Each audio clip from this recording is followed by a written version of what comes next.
एक बार एक वेश्यपति पत्नी थे। उनके एक पुत्री थी, उसका नाम उन्होंने गौरा रखा।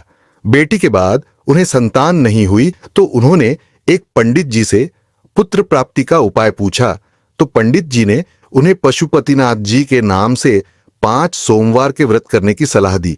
तब दोनों पति पत्नी ने पुत्र के लिए पशुपतिनाथ जी के नाम से 5 सोमवार के व्रत किए तो भगवान महादेव जी की कृपा से उन्हें एक पुत्र सुख मिला। यह देख उनकी बेटी गौरा भगवान महादेव जी की भक्त बन गई। उसके फल से उसे बहुत अमीर घरवर मिला। शादी के 2 साल में उसे एक पुत्र हुआ। जब पुत्र का विवाह हुआ तो गौरा का पति चल बसा, लेकिन उसकी भक्ति महादेव जी के प्रति अटल रही। एक दिन उसके बेटा बहू बोले कि मां, आप महादेव जी की पूजा व्रत करते हो, महादेव जी ने हमें दिया ही क्या है? तो गौरा बोली कि बेटा, तेरे जैसा आज्ञाकारी बेटा बहू और 2 सुंदर सुंदर पोते हैं, और हमें क्या चाहिए? तो बेटा बहू बोले कि मां, हम गरीबी का जीवन जी रहे हैं, दाल रोटी के अलावा हमें और कुछ नसीब नहीं। और हमारे रिश्तेदारों को देखो, कितने हवेली नुमा मकान बना लिए, नई नई गाड़ियों में घूमते हैं, और हमने तो उन्हें कोई पूजा व्रत करते भी नहीं देखा। उस दिन उनकी मां बहुत उदास हो गई तो गौरा घर से भगवान से मिलने के लिए निकल गई।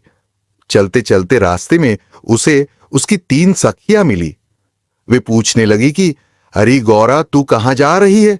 तो उसने बेटे बहू वाली बात बता दी और बोली कि मैं भगवान से मिलने जा रही हूं। तो वे तीनों भी अपने अपने दुख से दुखी थी। तो वे बोली कि हम भी तेरे साथ चलते हैं, हम भी भगवान से मिलना चाहते हैं। ऊपर कैलाश पर बैठे भगवान महादेव जी और माता पार्वती जी देख रहे थे। तब उन चारों की परीक्षा लेने के लिए भगवान ने ऊपर से धन की पोटली गिरा दी। धन देखकर एक बुढ़िया के मन में लालच आ गया। वह धन की पोटली लेकर चुपचाप घर आ गई। कुछ देर बाद भगवान ने सोने चांदी से भरा एक कलश उनके रास्ते में रख दिया। उसे देख दूसरी बुढ़िया भी धन से भरा कलश लेकर घर वापस आ गई। उसके कुछ समय बाद भगवान ने सोने के गहनों से भरा एक थैला उनके रास्ते में रख दिया।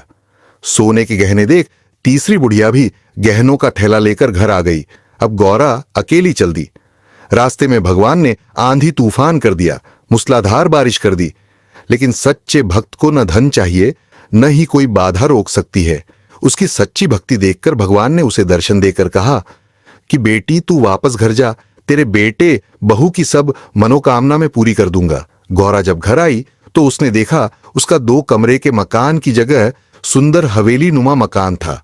घर में अन्न धन के भंडार भरे थे। बेटे की सरकारी नौकरी लग गई। बहू ऊपर से नीचे तक सोने चांदी के गहनों से सजी थी।